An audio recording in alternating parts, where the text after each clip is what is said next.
Hi, welcome into Sex Education. I want to talk about how it is you are defining successful sex and intimacy in your life and in your relationship.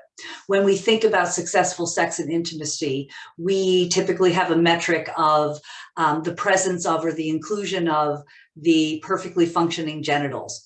And here's the deal. Over life, throughout your life and throughout your relationship, you're likely to bump into some challenges around sexual functioning with your genitals. So you will be tasked with expanding your idea of what is successful sex and intimacy and what's necessary in order for you to feel like your sexual experience was inspired and exciting and satisfying.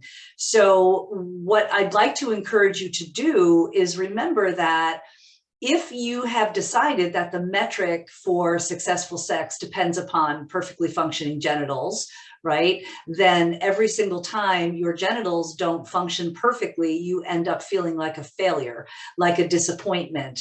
You may end up avoiding intimacy altogether, and ultimately it just brings your relationship into a very negative space. Every couple, everybody needs to expand their idea of what successful sex and intimacy is.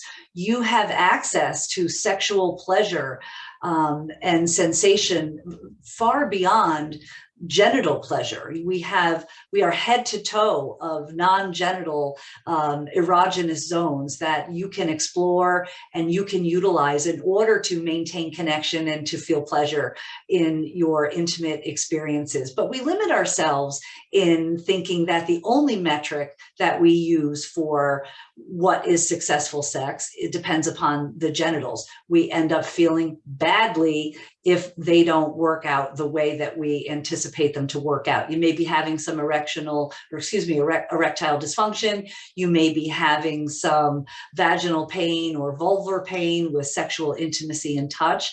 And you're going to have to move beyond the genitals to figure out how it is you can still experience pleasure in light of that reality. Or you will continually end up feeling like crap and bringing the relationship into a really negative space, which is what you don't want to do.